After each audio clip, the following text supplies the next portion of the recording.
He laid out the foundations and the rules of Islam, and he created the foundations of a new Muslim community. But by this time, he was 60 years old and his health was beginning to fail. In that year, he came to Mecca for the last time, and he performed his first and only Hajj, the pilgrimage. And he gave what became known as the farewell sermon. Sitting here on a camel in the plains of Arafat, he spoke to a vast crowd with strategically placed announcers relaying his words. It was a deeply emotional speech in which, in his own words, Muhammad summarized what he felt he and his followers had achieved.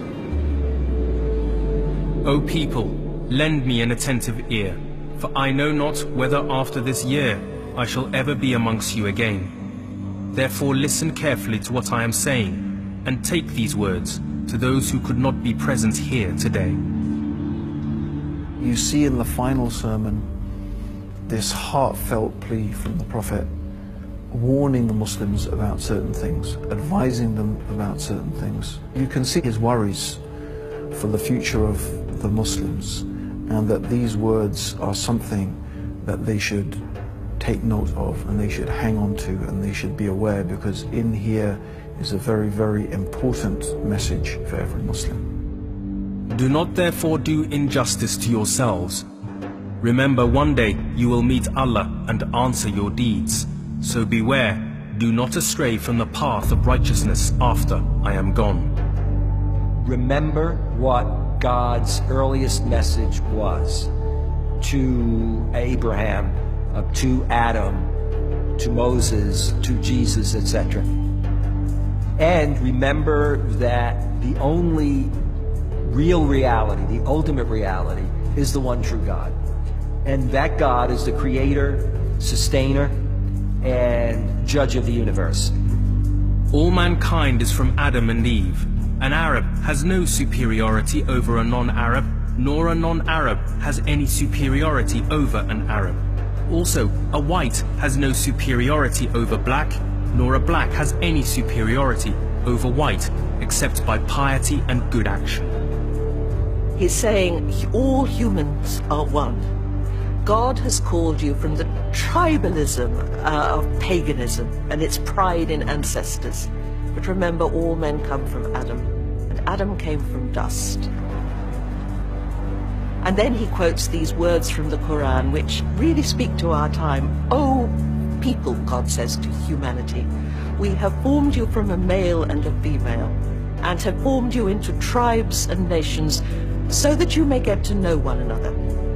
Not so that you may fight or oppress or occupy or convert or terrorize, but so that you may get to know one another."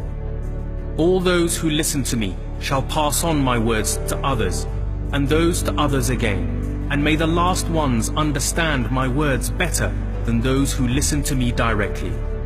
Be my witness, O Allah, that I have conveyed your message to your people. And he asks them, "O people, O Muslims, have I fulfilled my mandate to you?"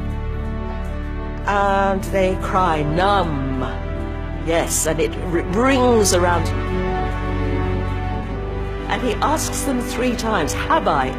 And each time they reply, "Nam." And I think it's a most moving moment. Well, that's his summation of his life. So he emphasizes all the principles that he's been teaching for the last 23 years. He says, for example, there's no difference between Arab and non-Arab. Look after your family. So it's kind of summation of his life. If you did nothing else, but simply read the last sermon, you will get the essence of the life of Muhammad. The Prophet's final sermon sets the agenda for modern, contemporary Muslim society. It shows where we failed, and it shows where we have to try to get to. It sums up the transformative mission that was the life of the Prophet. After his farewell pilgrimage, Muhammad returned to his small house in Medina, exhausted. He had begun to have headaches and fainting fits. He tried to attend public prayers in the mosque, but he was more and more confined to his bed where Aisha nursed him. One day, he appeared to get better, and the news spread like wildfire around the oasis. But it was only a brief reprieve. On the 8th of June, 632, Muhammad died in the house of his wife, Aisha. The news stunned his followers. Some refused to accept the truth. Panic began to take hold.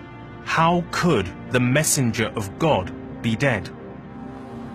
His closest companion Abu Bakr calmed their fears, reminding them that Muhammad had never claimed to be anything other than a mere mortal, and that only God is to be worshipped, not Muhammad.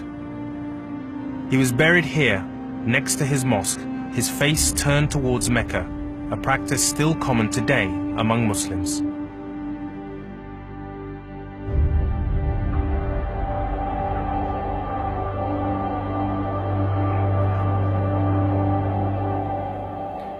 Within 100 years, Muhammad's message had spread across the world, as far as India and China in the east, and as far as North Africa and Spain and France in the west. But in many ways, his struggle for a peaceful jihad was already in tatters. Within just a generation of Muhammad's death, his closest companions and family were already squabbling, breaking out into open and bloody warfare that led to the deep schism that still exists within the Muslim world today between Sunni and Shia. But today, Muhammad's message seems under threat like never before. Many Muslims feel humiliated and condemned by the sheer power of Western culture and military might, whilst many in the West see Islam as the religion of some of the most oppressive states on earth, a violent, intolerant faith. But the question is, how much of this can be blamed on Muhammad himself? Muhammad left the world with three things: his faith in God, the example of his own life, and above all else, the Quran itself. Now, people will always choose and highlight those aspects of his life they want to support their own arguments whilst ignoring the rest. But if we examine his life in total, we find that he left Arabia a better place than he found it. When faced with persecution, he chose to suffer rather than to retaliate. Although he fought many military battles, he turned his back on war when he could. His ultimate victory came through peace, not through conflict. And with that victory, he chose the path of reconciliation rather than revenge. And finally, in his farewell sermon, Muhammad left us with the most important lesson of all, that we are all equal, Arab and non-Arab, Muslim and non-Muslim, a universal message that is as relevant today as it was in 7th century Arabia. And it seems to me that this